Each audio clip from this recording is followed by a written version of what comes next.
Hey there, film fans. I'm Jeff. I'm Dave.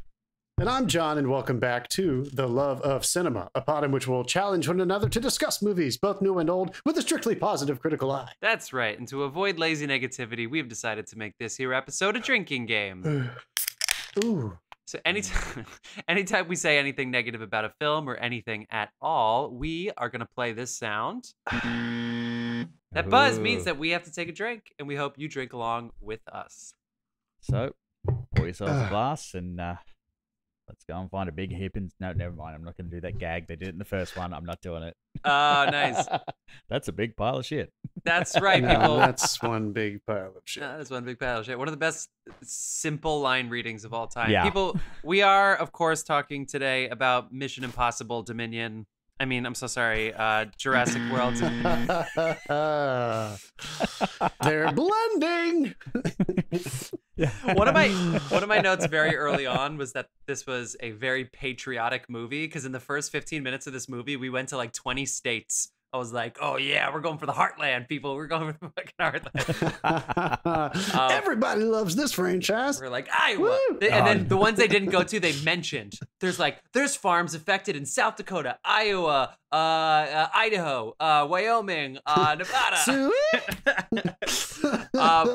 We're talking about Jurassic World Dominion. This is the 6th Jurassic movie, or the 3rd of the reboot. We'll call him the Colin Trevorrows. He's back directing. He did not direct number 2, although he did get a writing credit. He, of course, has a writing credit that he shares in this film, and he directed again. The whole team is back. Sam Neill, Laura Dern, Jeff Goldblum. They're there to assist Chris Pratt and Bryce Dallas Howard. They're back, people. We're all back. We're going to try to keep it spoiler-free for a couple minutes in case you haven't seen this movie yet. And you were wondering what our initial takeaway is. What did we feel? What do we think leaving the theater? And then we'll go off into spoiler land so you can catch up. But before we do that, let's go ahead and shout our people out before we dive in. John! Whose echo is that? I'm sorry. I need to say it. We're on Zoom. I'm sure Dave's going to edit this out, but somebody's got to get that echo out of my goddamn ear. Please. What echo? I don't hear an echo. It might be your fucking hello? operating system. That oh my gives god, us it is mine. What is it? What is it? Yeah, this is what happens, folks. Technical difficulties usually lean in one direction on this show. Get the fuck out of here. Don't get me wrong. I'm having difficulties as well. Our recording's going down to like 11 frames a second right now. Do you want to press pause? Film fans, I can hear myself echoing in somebody's situation if we want to press pause. Fans, we'll be right back. And Welcome we're back, back. fans. That's me. Hey, remember we used to shout that? Dave, have fun Dave, editing take that a drink. together. Yeah, have fun editing, but it was your fucking headphones' fault. Welcome back to the show. Your microphone's too good. I can make you say anything I want. Dance puppets. All right, We've been talking for like a minute and a half, so people here, they have no idea what we're talking about. We had a technical difficulty. We are back. Shout outs. We have a beer sponsor. His name is Carlos Barroso. Follow the show notes to find his handle on Instagram, cbarroso.beer. And the music on this episode and every single episode is provided by the artist Dasein. That's Dasein. Follow the link to Bandcamp, and you will be able to listen to all that music for free, launching on Spotify and all other platforms next month in July. So stay tuned for Dasein music. Guys, what did you think about Jurassic World Dominion? Be gentle. I want to get our list, by the way. This is the thing that everybody's doing. I want you to get ready to rank your 6 Jurassic movies at some point in this episode. Oh yeah, let me. I don't know if I want to do that. You got it. You have to. You have to. Everybody's doing it. So we can do that now as a way of letting everybody know how you feel about this film as part of the series, or we can build up to it. I'll leave that to you. Let's build up to it. I want to have a convo because it might change my opinion. Maybe I'll feel different by the end of this episode. All right, fair enough. Jeff, hit me with the blurb, just in case anybody has somehow missed the trailer with the old cast back in the gang. What is our setup here? Had less trailers than Doctor Strange. This is the goodness, and it did, and Snake Eyes. You've got a button right. Wait. Speaking of trailers. Why are they releasing the actual, not the Mission Impossible movie that I think that this is, with international espionage and undercover French spies and shit, but this, what is that? Why are they showing this Mission Impossible trailer when the movie's coming out in July of 2023? It's coming out in 13 months, and that trailer looks like the movie's pretty cut. It looks like they got a pretty good amount of footage. I'm willing to bet that they paid for the marketing spot and couldn't get a refund. I mean, so they just went for it. It has to be, right? I think they thought. I think it's because Top Gun. They felt good about it. It just seemed like a missed opportunity not to show another one of Tom's movies, and they can't backpedal from that. I don't think they want to totally stop the marketing. That trailer dropped on the internet a couple of weeks ago, and people did lose their minds. Like the theme song, a couple of things about the trailer itself. Yeah, and I saw it before Top Gun, as I think you did too, Jeff, for the first time, and I was like, all right, here we go. They are shamelessly Mission Impossible trailers. That's fine. Is shamelessly a Bond movie now. Before it was like sort of its own thing, and now it is that trailer is a Bond trailer. There's no way that, you know what I mean? There's no difference anymore. I was kind of waiting for the Bond theme to kick in. It reminded me a lot of the trailer for the previous Mission Impossible one too, like tonally and style. I don't know who the same person cut it, but I liked that one a lot. So I'm going to be there with a fucking smile on my face, ready to watch part one. Part one. Now on to a movie that has the other kind of dinosaurs in it. Dave, we're not even like 6 minutes in yet. Dave is the only one with a buzzer so far this episode. Okay, so here's the blurb, which this is the first IMDb blurb where I had to click read more for a while. They they decided not to shorten it. Okay, 4 years after the destruction of Isla Nublar, is that's the island of the volcano, I guess? Mm-hmm. I guess so. Dinosaurs now live and hunt alongside humans all over the world. This fragile balance will reshape the future and determine, once and for all, whether human beings are to remain the apex predators on a planet they now share with the history's most fearsome creatures in a new era. I read that as well, and it got to like, and now hunt, and I just got an image of like a fucking T-Rex leaning on a log with a beer and a shotty. Like, looks like rain, Chuck. Do you think if dinosaurs realized that they could just stay inside and like touch themselves all day, like would they bother anymore? Dude, they have claws, man. I don't think it's and that very simple. short arms in the case of the T-Rex. Wait, that's a Family Guy joke. That's a Family Guy joke where like they can't like touch themselves, so that it just adds dinosaur dick everyver. Yeah, they're just like they get so mad because they're so pent up. He couldn't reach his keyboard. Couldn't reach his keyboard. Oh my god. All right. So anyway, it's 4 years after the 4 years after Home Alone 4 stuck with dinosaurs in a mansion. Is this movie, and the dinosaurs have escaped. By the way, our protagonist did all of this. It's always funny when movies like this, it's like, they live along us now. Well, why? Because of the little girl. Like, because she pushed the fucking gates open, and now it's her fault. But, you know, she's cool. We like her, but, you know, what a choice. Also, clone. Don't forget that bit. Like, that was established in the last one. She's her own person, Dave. She's her own individual. That's another movie reference for all of you who haven't seen the movie. Okay, so what did we think? The dinosaurs are living alongside humans. They mentioned 45 United States in this movie, except for the liberal elite states. They didn't mention New York, California, Massachusetts, anywhere that votes blue. They definitely went for the pro-gun places. We got some espionage, we got some action, and then, of course, it all comes down to corporate greed. Let's see. I kind of like this movie, guys. I'm sorry, I kind of liked it. Good. It's stupid, and I was into it. Cool. It's dumb. I'm not gonna say that it's like the most brilliant movie. They yada a couple things, some plot holes. They have a couple really deaf deer. So these dinosaurs are like hunting, and like like there's like, you know what I mean? Like these deer were there, and this huge dinosaur was there, like, oh, and that deer was just like, what? Like, I'm sorry, I can't even look at a deer. I go, not act like deer anywhere else. Anyway, so there's like dumb things like that. Maybe they overdid the locusts thing. Maybe if they were like a little smaller and they didn't look like giant lobsters in the sky. The funniest thing, I was standing. I got a heap of messages while I was watching. I didn't check my messages because I don't do that in the theater. And so I walked out the door and I'm standing there looking at like who's messaged me, and this girl walks past with this guy she sent, which is, if they made locusts that big, they'd die at birth, and that's a fact. Yeah, the physics. I wanted to follow her because I'm like, would they tell me how? No, like I was really interested in that. The physics didn't check out. I'm sure, Dave, you're going to talk about how the CGI of this, they're overplaying their hand a little bit. And so therefore there are definite moments in which it doesn't make sense. And actually, Mark, I didn't mean to listen to Matt and Mark yet because I knew that it would come into my podcast and I didn't want to give them too much credit, even though they put me in heavily featured in their episode this week for voice memos that I Matt sent. and Mark! Shout out. Matt and Mark movie show. We hit our quota. But Mark said something funny where he was like, there was a plane flying and it didn't look like it was flying. Like it looked like old movie style. And I kind of agree. And even with some of the dinosaurs, I think that they're overdoing it. If they did half as many dinosaurs, maybe they could make them have looked better. But there were a couple times where the physics just didn't check out. But having said that, I saw it in IMAX and I still had a good, all things considered, I had a good time. I also saw it in IMAX. And you didn't have a good time. I don't know what sort of time I had. Like this was a very confusing film for me. Like first of all, did you find some of the close-ups on faces a little much in IMAX? Oh my god, that's exactly what I literally said. I was sitting very far back and my eyes hurt looking at their faces. They did not they didn't shoot this for the.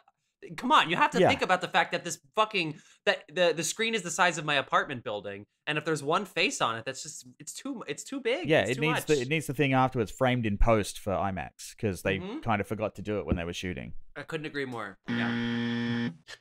Do you think that says something about the fact that they had a good theatrical release? They're going to keep making money, but people make movies for TVs now. I don't know. I mean, he might have just been shooting for a standard cinema. I think thing, and they were like, "Yeah, we need to put this in IMAX." And he's like, "Well, I didn't shoot for it. I don't know what happened there, but I just every time they cut to a face, because I was about halfway down the theater, so I was kind of close. I was like leaning back just a touch in the IMAX, but yeah, whenever a face close up came on, I'm like, "Whoa!" I fall in their mouth. I think they made this for the cinema. I mean, with movies like this made $400 million, and it's only been out since June 10th, so 5 days, $400 million, and it still hasn't reached all the markets. This could be $1 billion movie. It's not $1 billion TV enterprise. I know the properties, and I know how this is changing, but I think they did it on purpose, and I think they made a mistake. That's what I think. It does happen. I really dug the separate storylines for the two generations, how they split them up at first, and then it kind of comes together as you'd expect it to. Yeah, and they yada their scenes. I don't know, but I found once we got to the point where everyone was there, they didn't know what to do with them. It was like, we're just going to have two of everything. And it kind of fell a bit flat for me. It was like this, it could have been a great join up, like have the one dinosaur gag you see in the trailer where, both Sam Neill and Chris Pratt both do the hand thing, which I'll get to later, mind you. Just have that, but like they just kept doing, like sending them off in twos with their respective partner from the previous generation and stuff like that. It didn't sit well with me, but that was like approaching the third act. So, yeah, when they were on separate paths, it was great. Setup was okay. Do you like the montage at the beginning where you see all of the dinosaurs? Some of them were funny. I actually loved that. I was like, that's really good. That got me, and that went a long way towards what comes after, which in my book was really slow. Like I didn't hate this film. I just kind of watched this film, and it was it was fun, and there were some great jump scares, and one really got me. Yeah. Oh yeah. If I'd got popcorn, I probably would have fucking thrown it. But I don't know. Like I don't know whether I'm just nostalgic out after Strange and Spider-Man, like with the bringing back the previous characters from like franchises and stuff, or whether it's just it lacks the majesty of Jurassic Park. Like when they pull up in that car and you see those big ass fucking dinosaurs, they spend a good 4 minutes of the film just panning around these dinosaurs because it was a magnificent achievement and it was something no one had ever seen before. It was done so well, but we've seen that trick, and there's nothing that you can inject into the film now to get that same sense of wonder and people are going expecting that same sense of wonder, and I think it falls flat a little bit because of that. Like the scene in the woodyard is probably the closest they get, but even that kind of was just it's what they did in the first one. It'd be just interesting to see how much the beats match up. Well, I have stuff I want to say to that, but let's go to John. Too many people, too many dinosaurs. All right, cool. I agree. Not to jump right in, but I agree with everything both of you said. In my list, I think I put Jurassic 3 at number 2 for me, and this probably is somewhere, I guess, behind it, because it should be Jurassic World at number 3, but the divorce storyline, that whole story, that really ruined that movie for me, because I didn't mind going back to the park and it trying to be bigger and better, and then I didn't mind all that. I thought that was entertaining enough. The Indominus Rex, sure, we're making whatever, but with this movie, 3 is really just parents trying to find their kid, and they get lost in the woods with the dinosaurs, and that's scary. It's like good haunting movie making. And this, the espionage was fun. I actually liked the where was that? It was in the Malta. That whole sequence in Malta I thought was really well done. Even with the dinosaurs, and that was actually decent CGI. But to what you're saying, I kind of wish that it was just them in the woods. Like that stuff I think could have been really interesting, but you're right, it got a little too much. The corporate greed stuff I like, but by the time we got there, it was anyway. There were just so many slowed the film right down. Yeah. So I was thinking the whole time while I was in the theater, which is a bad sign. I saw it in Dolby Atmos. Damn. I saw it in Dolby Atmos, and it was, sounded cool, and wasn't quite as impressive design-wise as I was expecting it to be, but it was still, a wonderful spectacle. It looked cool, sounded cool. I agree with what you guys are probably saying. It wasn't IMAX, but it was, still a very large screen. I still think they might be composing a little bit for future viewing nowadays. But I was just trying to be like, what's frustrating about this? And what was frustrating about the previous Jurassic Parks and Worlds that didn't work? And I think this is what we were making fun of him earlier at the beginning of this show. But Tom Cruise has understood for a while as a producer on the Mission Impossibles, don't fuck with the formula. Don't do that. People know what they're coming to see. We're not trying to make a new wheelie, right? This is an adventure movie. It's supposed to be. It's not supposed to be this emotional story arc thing. We're supposed to get us inside of a situation where you reveal pieces of information to us as the characters see them, always through adventure suspense sequences, and allow us to have some kind of find some kind of the genius of the first Jurassic Park, in my opinion, is that Steven Spielberg made a horror movie and disguised it as an adventure film. Yes, it's a horror film. Yeah, and I think that's why it's so captivating still to this day. It was scary in the theater, and people kind of forget that. Whereas these movies, and I think what may have fallen, all the sequels may have suffered from, is that they weren't even trying to. I know we said there was a good jump scare in this. There are always maybe some good jump scares, but they are mostly trying to lean into spectacle and adventure, and not try to create, sequences that are going to equally build character like good adventure films and create suspense and move a plot forward. There was a lot of this stuff where I felt like they were just like, why you're here. Look at these dinosaurs. And I just didn't feel like I had any reason. There was nothing being pulled back for me to see more. Everybody, I think, was maybe a little frustrated with the second one of these Jurassic Worlds, but I was still on board. And, at the very end, when they got out into the mainland, I was like, all right, here we go. Let's see what they can do. That's a pretty cool thing. We've all kind of been waiting for them to take on Earth and see what's going to happen. And I don't know. I feel like there were the plethora of CGI and physics issues aside, that they made so many mistakes that were so easy to see, which is really frustrating. You at least expect that from a movie that is 90% spectacle. You expect them to at least nail that shit. I didn't believe a fucking minute of him wrangling that dinosaur when he was on a horse. I didn't even believe he was riding a horse, which is really disappointing to me. I probably did. I was going in there to see some. I mean, also, the whole story stuff. What was the point of that ultimately? I don't fucking know, dude. And that's what I kept saying throughout the entire movie. I was like, I don't know why we're even here, Jeff. I couldn't stop thinking about what you were saying. All of our protagonists keep putting us in these positions, which again is not what happens in the first one, right? Nope. Newman puts them in that position, and then they have to fucking deal with escaping. That's gripping. All of them have obstacles going against it. This one just felt like I don't know. It was, I still, it's a big movie. You still get your popcorn, you enjoy yourself. But there were just so many things that I didn't understand why they were in the movie. And then, Dave, I agree with you. Once they finally got everybody to that new sanctuary, and you thought like, all right, finally we're here. Yeah. And now we have to escape because something's going to go wrong. I felt very strongly like they were like, what do we do with the blocking? Oh, just have them move in a group.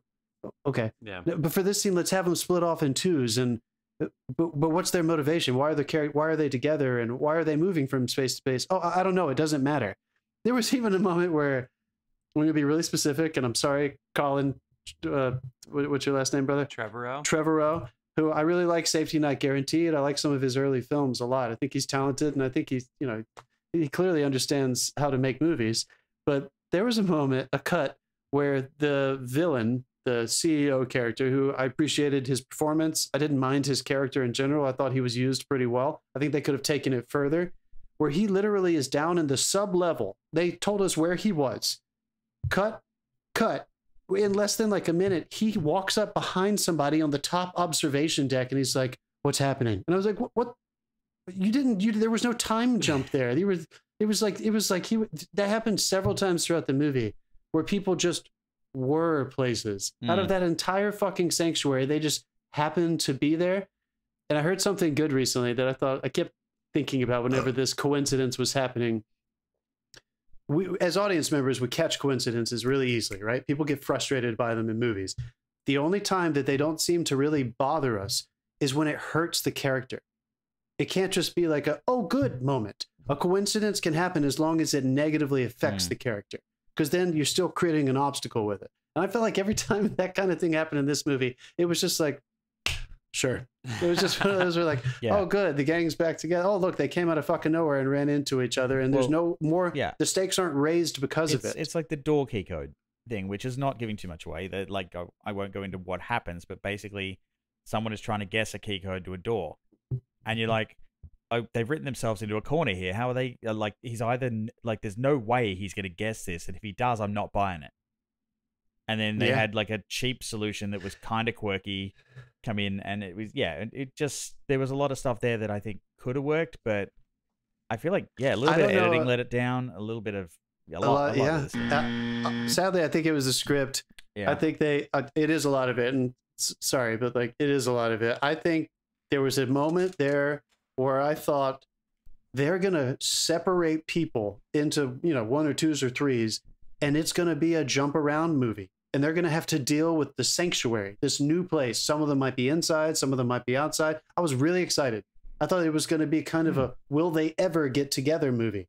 Well, it wasn't like, that at all. It's like if you follow like the adventure story, one of the characters has to disappear and come back at a pivotal moment with an awesome comeback line and save the day. Like, it's the rules. I think it was Ramsey for this one. They tried to like kind of make it that, but he kind of seemed, he was always where he needed to be, wasn't he? Yeah. He was a good example. He's a good example I'm talking about. He was everywhere he needed to be. He was like, I'm fucking omnipotent. Joey, omnipotent. Oh, I'm sorry, Ross.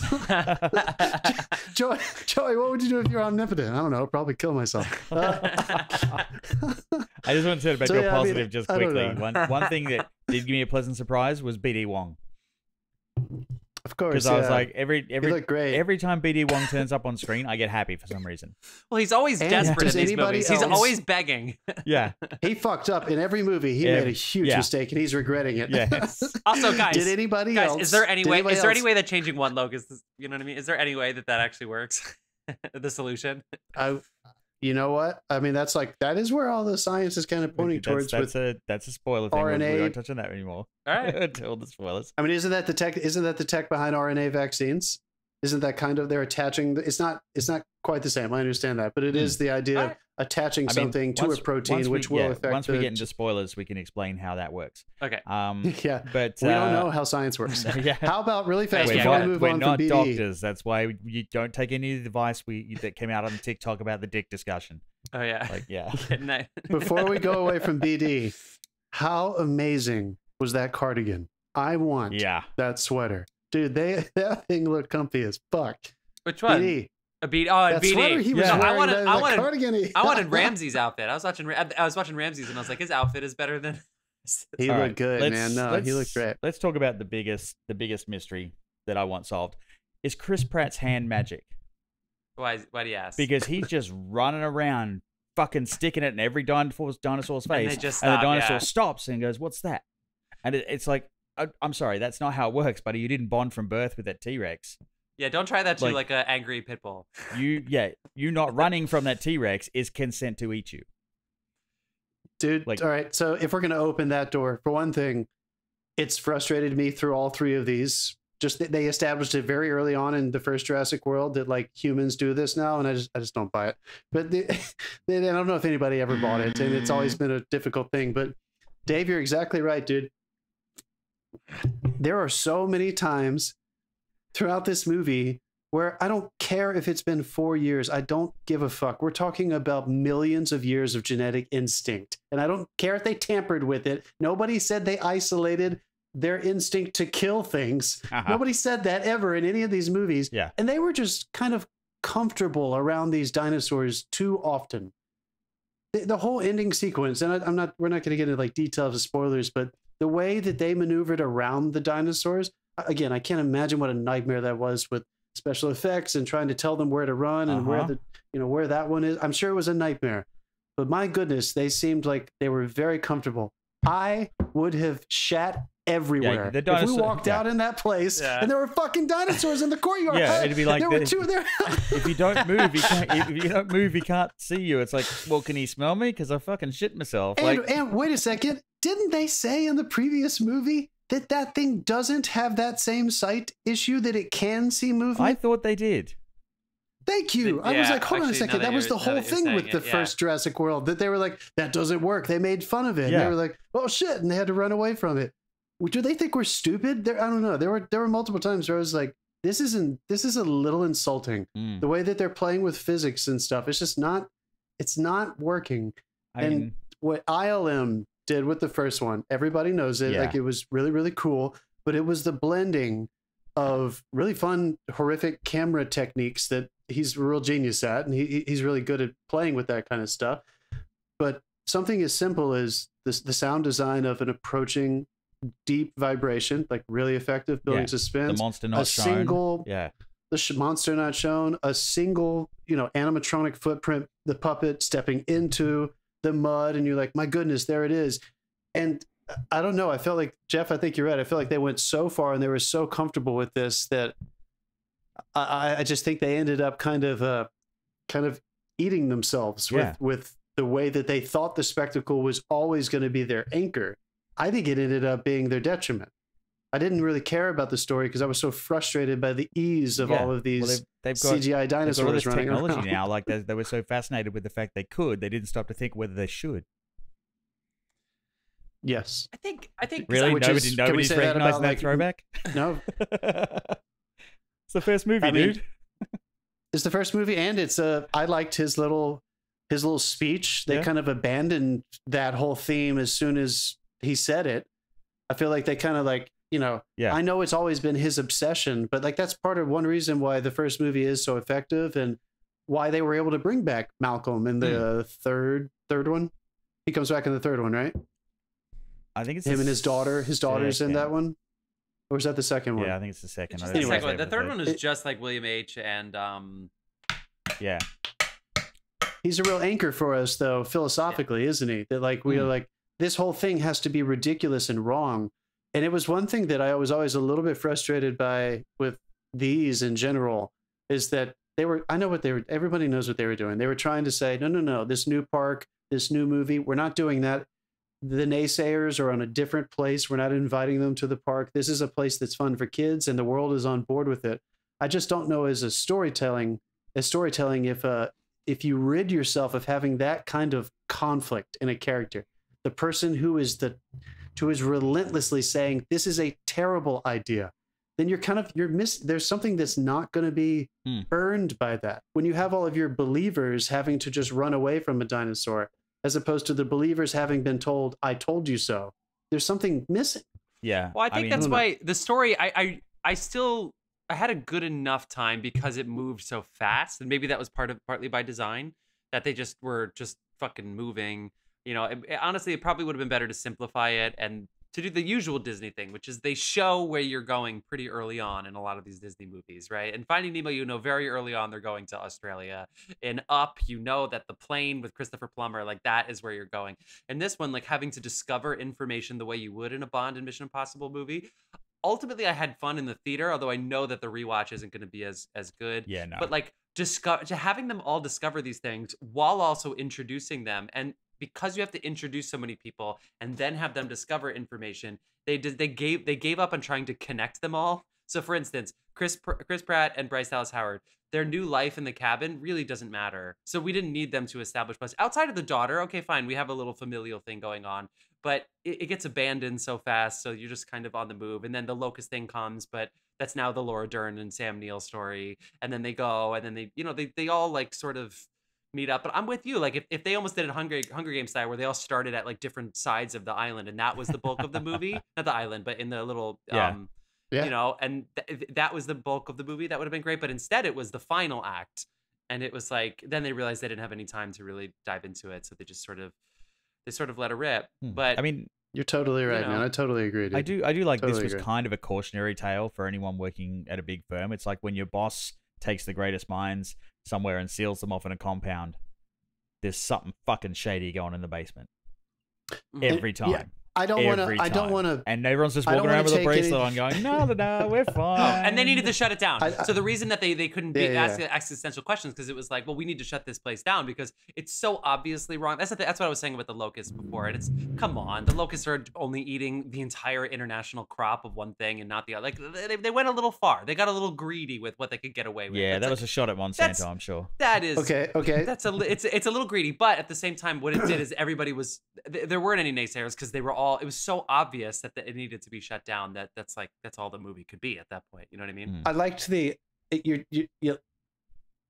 Malcolm's speech the second time when he is getting fired. I don't want to take anything away from that. I enjoyed that moment where he was like, "I need to apologize to everyone in this room. I should have told you sooner. You're being lied to. This is a joke, and here's why." So I don't want to take anything away from that moment as well. He basically had 2 times in the movie where he was our good Malcolm, who was saying, "What the hell is everybody doing?" He half-assed that speech, by the way. I was hoping that he would actually tell them, because if I was actually in the air traffic control, sure, I'd be like, "What is he talking about?" And it wouldn't have changed my mind. I don't know if Jeff Goldblum had as much fun in this as we were all hoping he was going to have. It kind of felt like I was watching a subdued Goldblum, which was a little disappointing, but he's still Jeff Goldblum. It's awesome.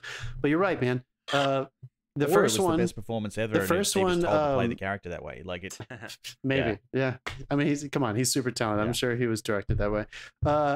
The idea of staying with this idea of recreation, and Jeff, all the things that you just pointed out, I think that's like, we all know what it is, so let's just get there and let's start the adventure. I totally agree.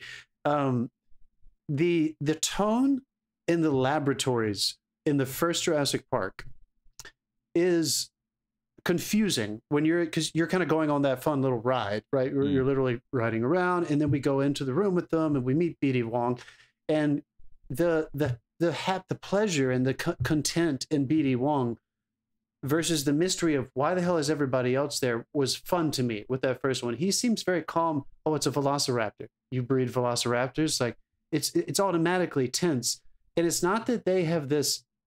It's almost like there's a delusional everything is okay aspect to all of the employees in all of these sequels. And I think there is something wrong about that, because Samuel L. Jackson's character is not, he's very nervous the whole time, isn't he? The hunter guy.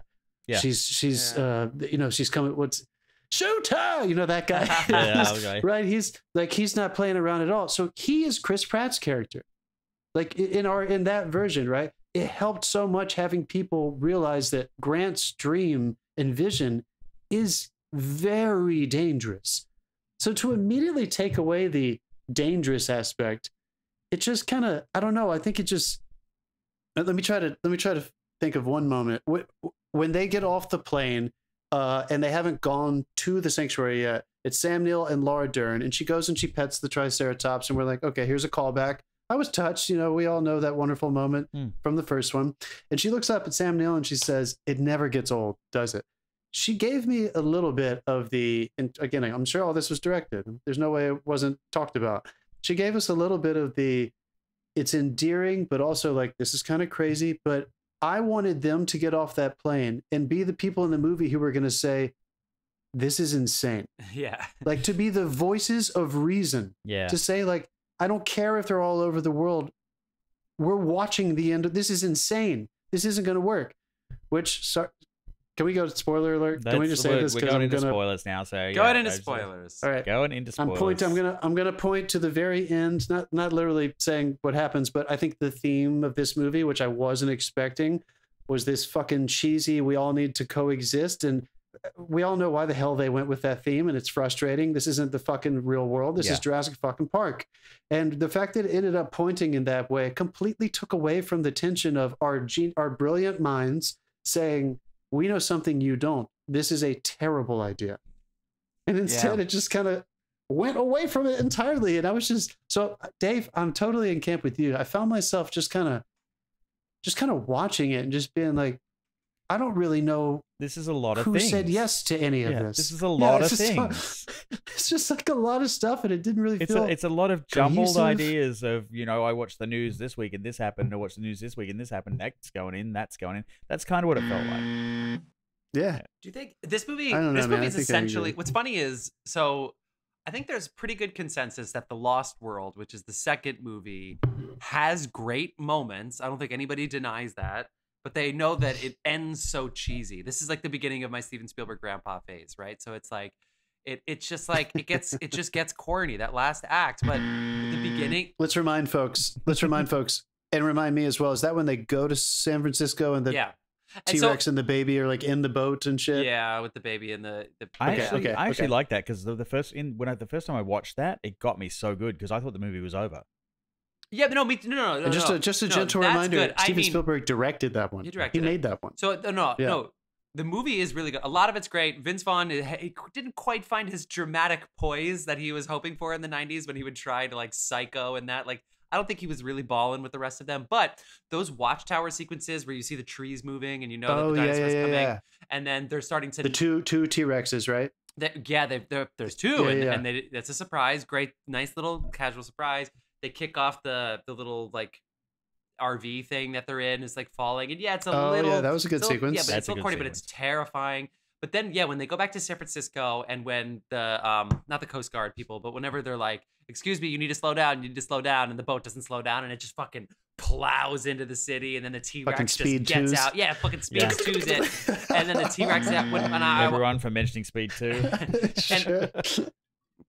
And I was a kid, so like the kid out the window seeing the T-Rex, like that's fun ultimately, but they didn't really go for what if this was actually existing in the real world. And then the third movie they went back to the island because they realized that was the best thing. So it almost seems like Fallen Kingdom led into this, which was like, what is it actually like with them in the real world? And ironically for me, I wanted either just like a full nature story, like maybe an apocalyptic, like the dinosaurs are there, we're not friends, don't pet the fucking dinosaurs, people. I'm with you, John, on that 100%.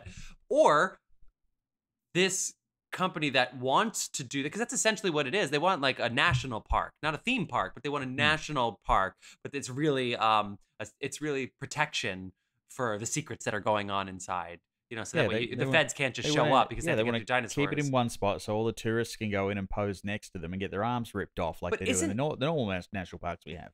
Isn't that so? But and I'm with you, and I still like this movie. So now I'm like agreeing with you guys too much, and I'm hating myself for it. But wouldn't that be more interesting? Of like, wait a second, this park, it's not a national park, it's a moat, because they're protecting what's going on the other side, and then it's like a mystery. But we knew what the problem was so early. So ultimately, I think the reason that I enjoyed it is because I said, all right, I know everything I need to know. Even when they're in Malta and they're trying to get all this information, we know it comes back to that business because we already knew about the locust thing. And so the girl storyline, which one's is it? Locust storyline, the girl storyline, are they equal? Is one more important than the other? Like, we didn't find that center. What is the truth? Is the truth just corporations suck? Because you know what I mean? Like, they were dancing around too many central themes. Having said that, they were all pretty fun. So I really wish they chose one, and then maybe that could have solidified some of these other things. Going back to the Malta chase, like, There's 2 velociraptors, or 3 whatever raptors, whatever they are. Oh yeah, left loose in the city, and a lot of people just going about their fucking business. It's I mean, it's honestly, so man, stupid. what the fuck, dude? That is just what the fuck, guys. I know I tend to gravitate toward the darkness, but if I were to go in and have pitched my idea for this, I think they missed an enormous opportunity to make all the same kind of commentary of all those cool. You're right, Jeff. I think all the themes and the storylines they introduced were justified initially, and they were kind of, all of them had plenty to mine. But I feel like they missed a huge opportunity to say, we're finally putting a period on this sentence of this large franchise. We have to kill all these dinosaurs. We made a huge mistake. We have to use this technology that BD Wong is creating for getting rid of the locust. We have to do it to the dinosaurs.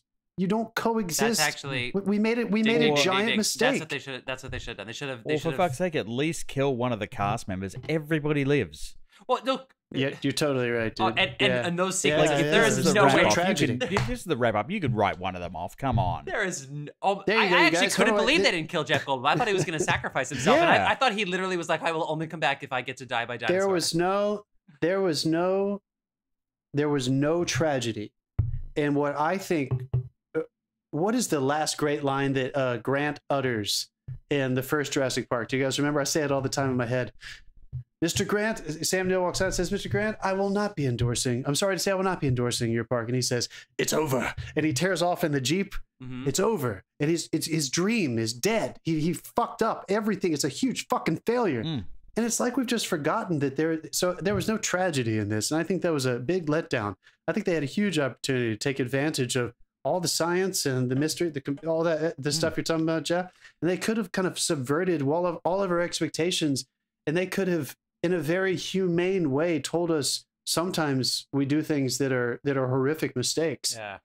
Right. They even talked about when the CEO character was giving his speech on, no, it was Jeff Goldblum when he's giving his speech, his little keynote speech on, we said the same things about when we created nuclear, fission and fusion. We said the same things when we were talking about GMOs or whatever. He gave his list of every time the scientists have had to say, yes, it's risky, but there is no but.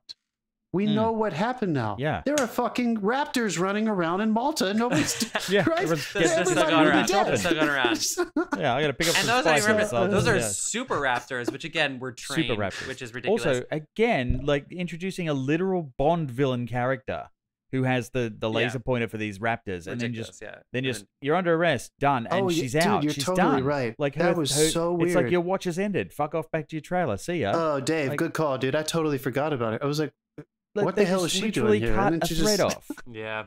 It's like, oh, we got nothing more for her. Let's just end it. I think so. It seems like I keep talking about the corporate greed thing, but I really think the point they're making is that maybe they threw some global warming allegory in there, and it's just like politicians and corporations are ruining fucking everything while they're gaslighting us. And you know what? You're right. That's true. But that's not really the center of what's going on here. So I think you're right that they should have euthanized the dinosaurs, but I think they're trying to say that we can't do that because humans are going to fuck it up. There's going to be greed or something.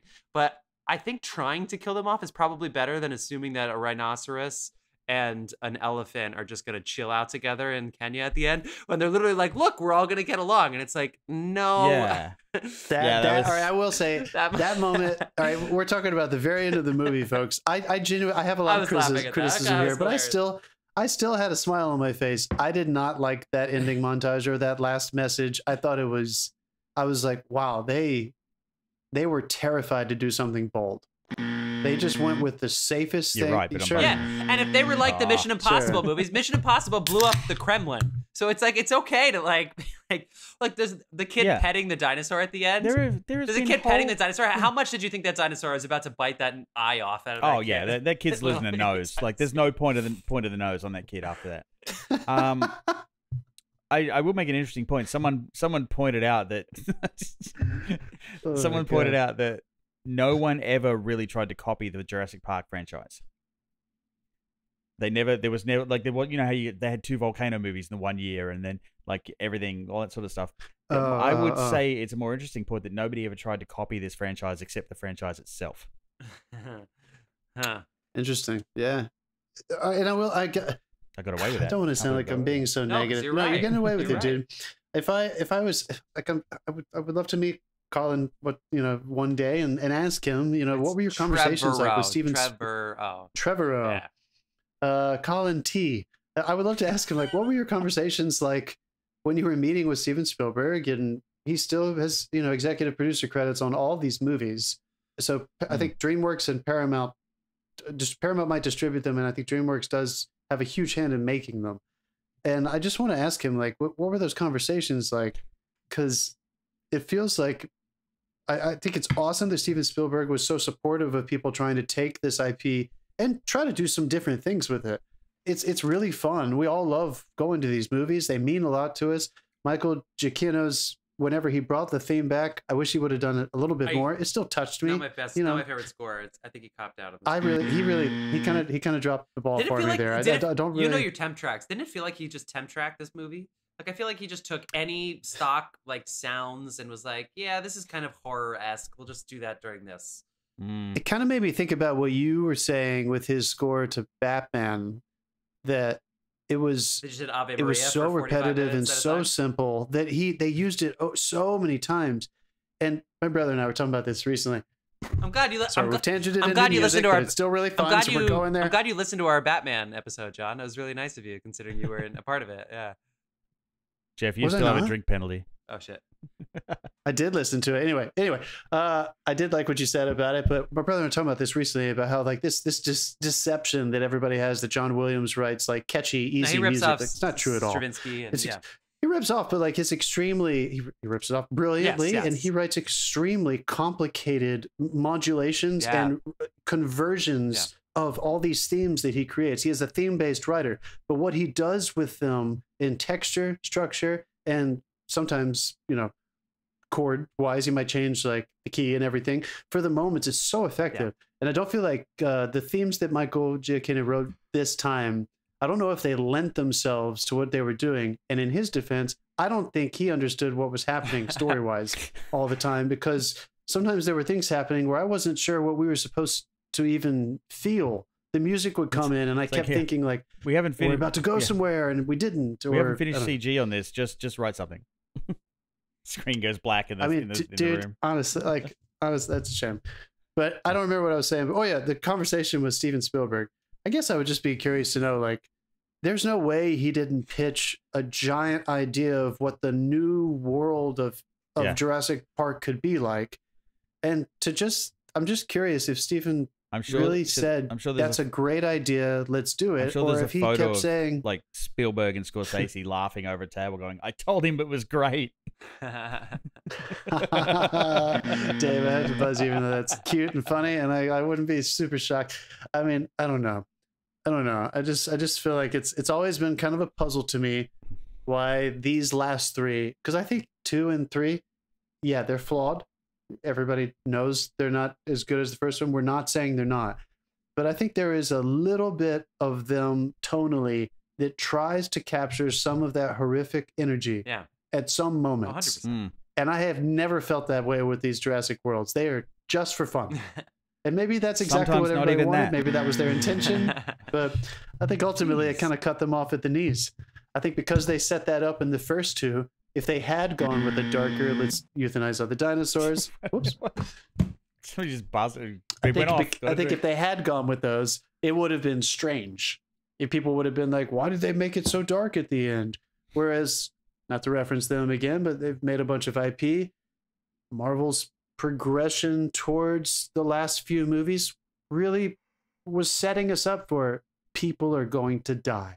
Something bad is going to happen because you can't get to the new without destroying something old. Like, we were ready for that kind of giant progression, and it felt like they didn't even try to make us feel that way. The locust thing felt like it was like, square peg round hole. We got to have something like that in here, so let's make it completely inconsequential, because guess what, we didn't get to see any of the famine. We didn't get to see anybody. I have 14 social statements to make, and they're all going in this movie. That's kind of what it felt like. All this made me want to do is go and buy a Thanos was right coffee mug.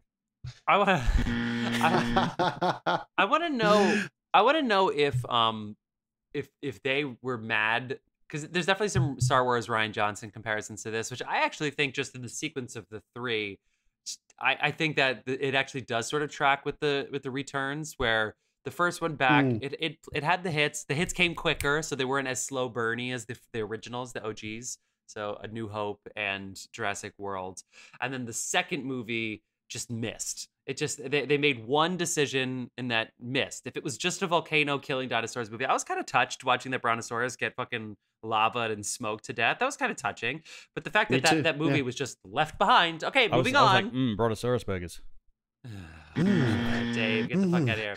Think of all that delicious dinosaur meat if we would have just killed them. Dinosaur barbecue could actually live up to its name. We could have ended American hunger if we just... Okay. Or at least Fred Flintstones. I'll buzz myself. Okay, wait, hold on. Okay, hold on.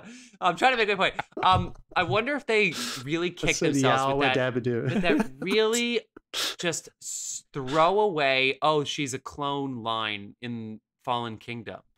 Which what the fuck? Yeah, which is totally thrown away. So in this movie, because I kind of forgot. I was like, oh, they really meant that last movie. I didn't even think about that when I saw this one. Me too, dude. I totally forgot. And then I saw the montage like... at the beginning, and they were like, she's a clone, and now everybody knows it. And it's like, I wonder if they just hated that, because if anything, wouldn't it have been better for her to discover that in the lab?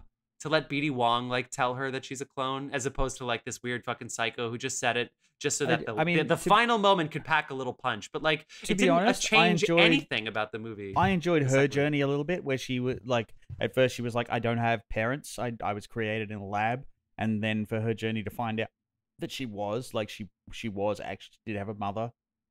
Yeah, no, for sure. I wish she found that out. I thought that was a nice positive reveal.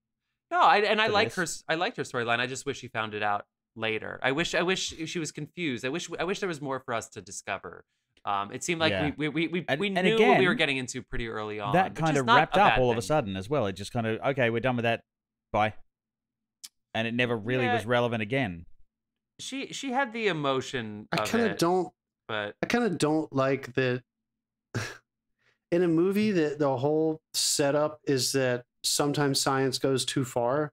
That's the premise of Jurassic Park, right? That's what we all were on board for decades. In a movie about that theme, I've always been the second movie and this movie, I've been a little frustrated that they tried to bring this beautiful, angelic, totally morally pure storyline about this scientist who we never knew in the old ones. They told us she was there, whatever. I never saw her. No, she wasn't. Bullshit. She wasn't fucking there. Like, nobody thought she was fucking there. It happens, yeah. I didn't appreciate that they were like, but she's good, and like sometimes science can be good. That is another movie. Of course, sometimes honestly, that's true, but that's a different story. I don't want to. That's not why I'm here. I want to see scientists go too far. I want to see a Terminator. That's what we're here for, right? It seemed like they were trying to justify, like, in order for us to coexist, we need it to be okay for humans to clone each other, and that's like the same thing. And that is not an A to A comparison. It was literally all the states they showed at the beginning. They had to tell that science was good.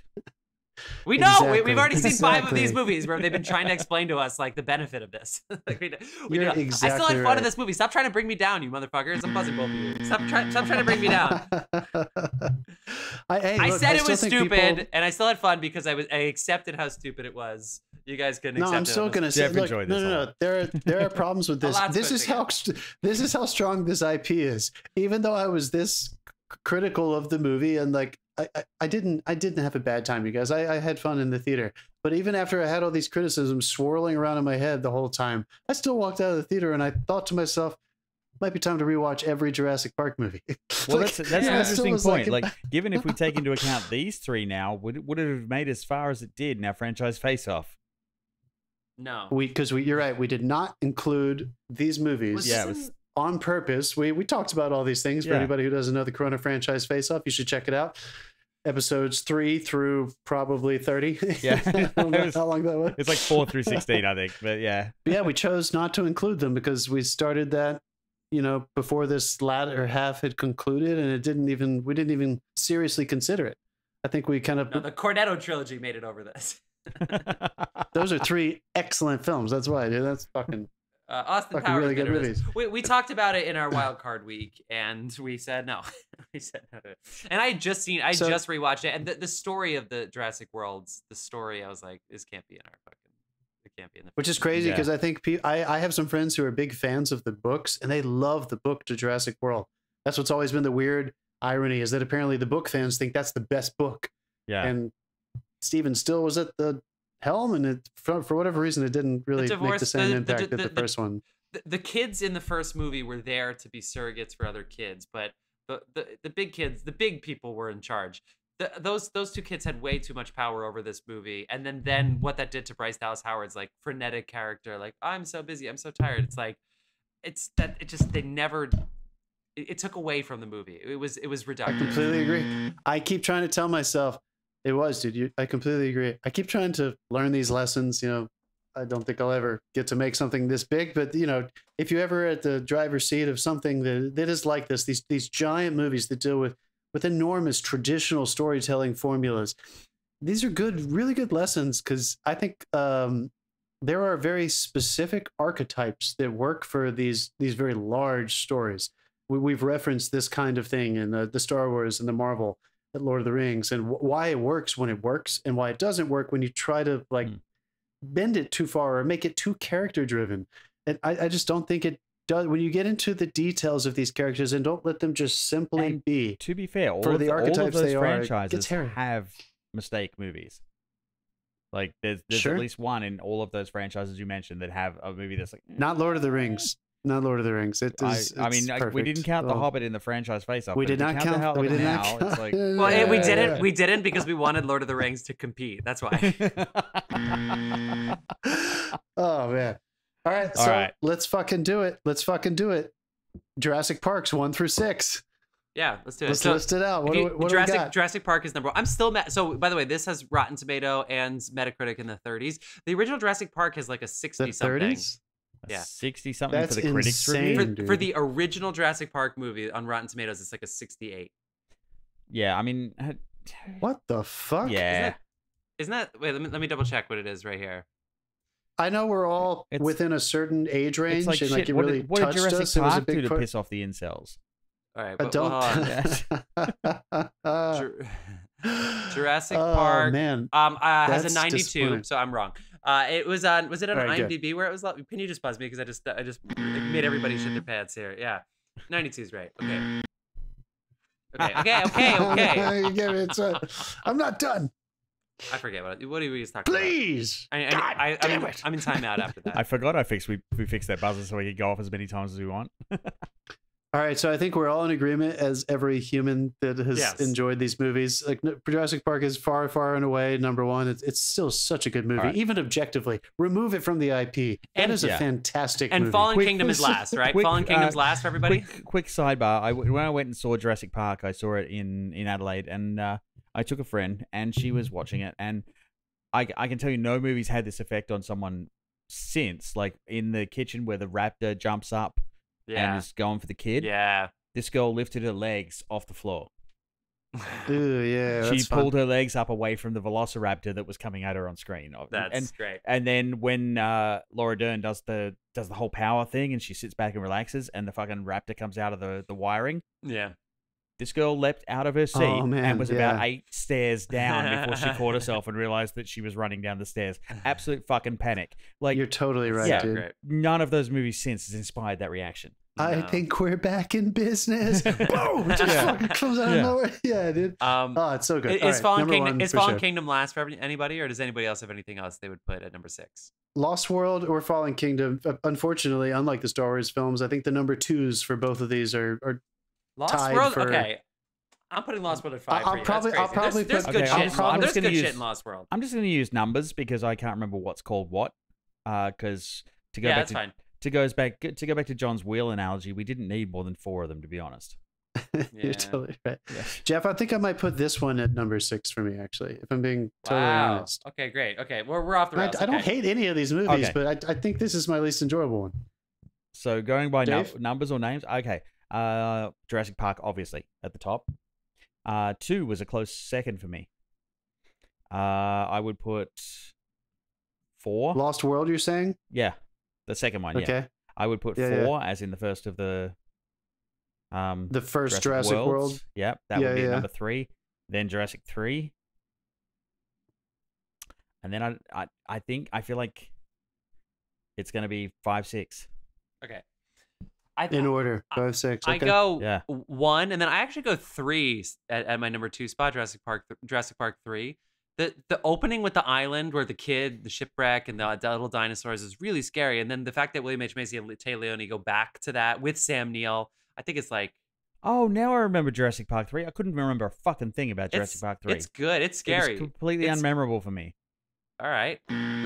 So that's never good. I put those two...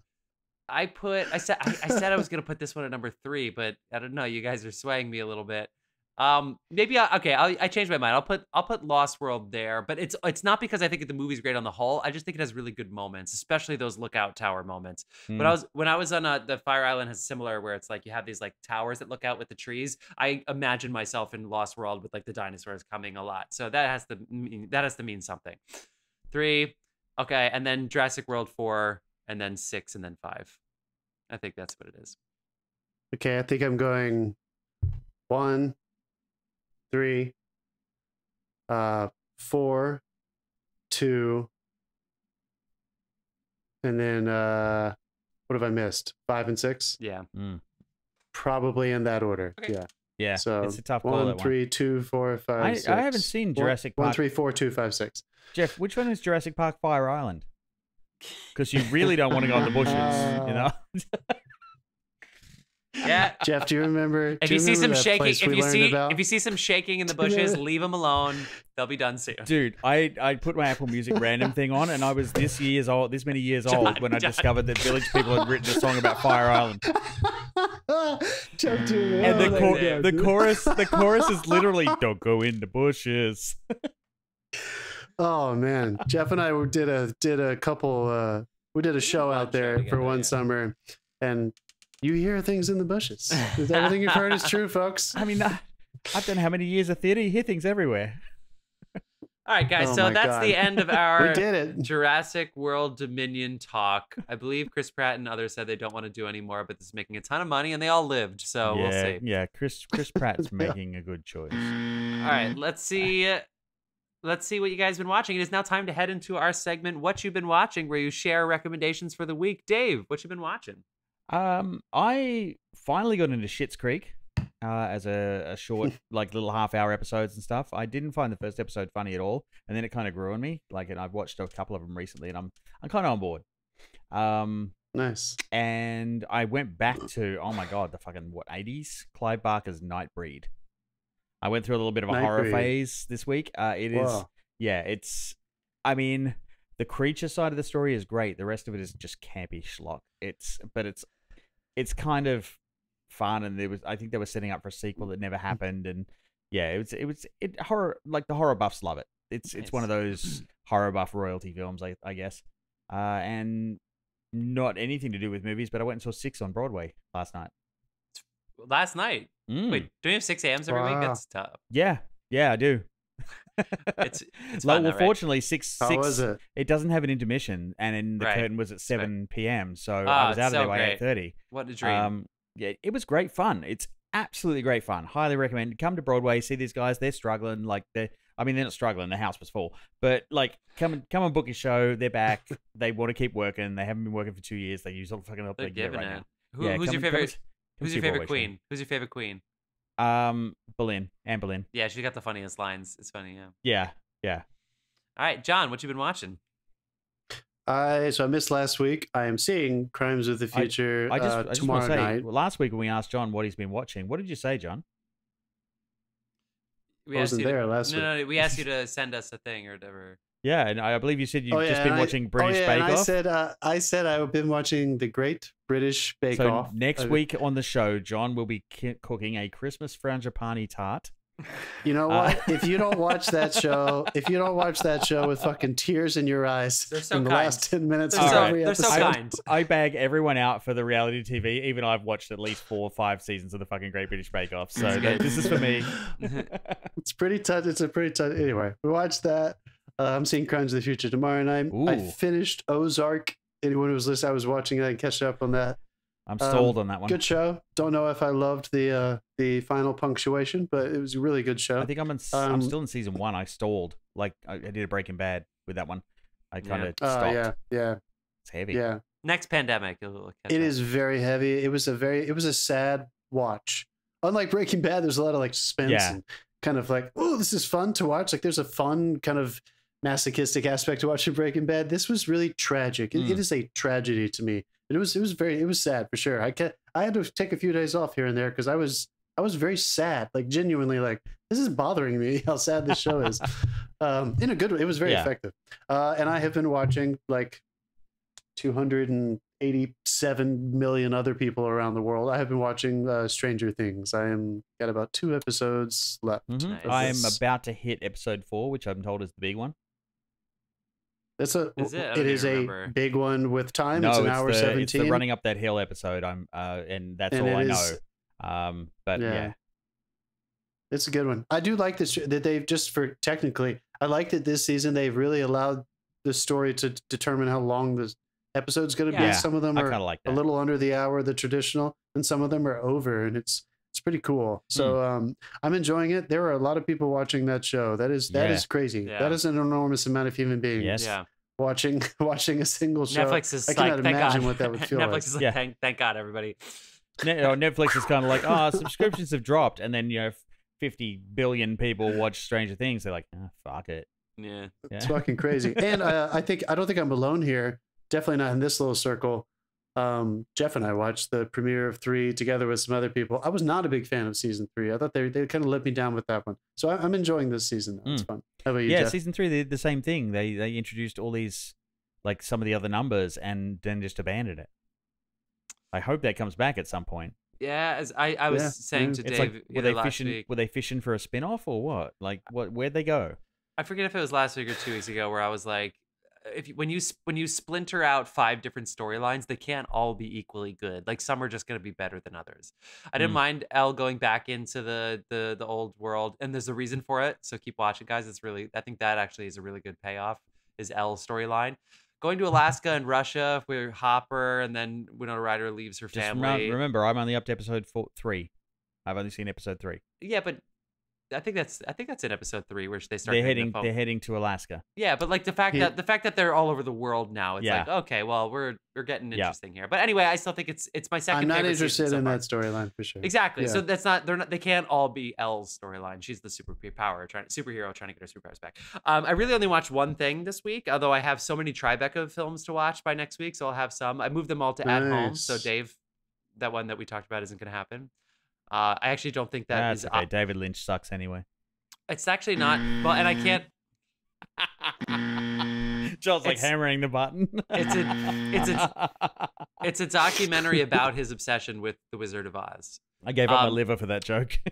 Anyway, I watched one thing. I think that's it. I think I just watched one thing, and I'm telling you guys, this is gonna sound crazy, and that's why it was so fascinating. I was listening to this interview with Bill Simmons. You guys know I like Bill Simmons, and he was talking about his Music Box series, which is all the music documentaries on HBO. There's 6 of them, and they're up for an Emmy, and they're going to get a season 2 and do 6 new ones. And they submit. I found out because there's the Alanis documentary, there's the Woodstock, there's a DMX one, and the one they submitted for Emmy consideration was the Kenny G documentary. And I remember hearing Cousin Sal and Jimmy Kimmel were on Bill Simmons' podcast, and they said they had this Mets documentary and this Kenny G documentary pitched to them, and they both seemed so interesting, but they had to choose the Mets one. So they produced the Mets one, and then they told Bill, I think this is the story, to produce the Kenny G one that Penny Lane was directing. And it's hard to explain, but like I couldn't stop watching this Kenny G documentary. It's amazing. It's so good. Well, because it's a good compromise we have with prestige TV, where it doesn't feel like a movie like a big screen documentary, but it also is way better than like your old school TV documentaries. It's somewhere in between, but it's just like it basically opens with, why do so many people hate Kenny G? And it's like, I'm in. And it was really fun. It's like when you buy drugs in Times Square. It's like it doesn't feel like bath salts, but you're still eating someone's face 3 hours later. Sometimes in New York, you have those nights you don't remember. Cannibalistic, crazy nights. I'm talking about Kenny G. I'm talking about Kenny G, and you're talking about fucking cannibalistic bath salts. Like, come on. I have never even heard of that music documentary series, so that sounds fun. All check it out. 6 music documentaries that came out last year on HBO. There you go. Wow. There's a lot of good stuff out. We are all, I think, trying to like side see Mark Rylance's golf movie. I think we should do it. I think the limited release thing is our sweet spot. So let's fucking do it. Jeff, what's the name of the movie? It's called The Phantom of the Open. The Phantom of the Open. Okay, yeah. that's pretty funny. And it's British. It's about a guy that like tried to get his way into the British Open despite having never played golf before. So, what is it with the sure British? Remember that guy got funny. on BBC as a supposed expert and he was there for a job interview for something else? But he did the interview? Like, what is it with British people and fucking sneaking into things? Guys, they just want to be able to say that they at least tried. That's why. And everybody's kind about it. I think I'm seeing Top Gun again this weekend. Number 3? I'm super excited. If I can get time, I might see it for the first Oh, time. I thought- because you I didn't haven't see seen it. it Dave, yet. you've got to see it. Yeah. Dave, any listeners who haven't seen it yet, do not miss this fucking movie in the theater. It's so much It's so fun. much It's so fun. good. I'll go It's good. if everybody's listening. I'll go if you go. I'm seeing Paul Hey. McCartney at MetLife tomorrow, so that's gonna be fun. Nice. Wow. All right, Jesus. we got to end it there. Good to have the gang back together. We'll watch another movie next week. We can't wait. Thanks for paying attention, film right. fans. John's covering a yawn with fucking. Thank you guys. It was a really interesting show.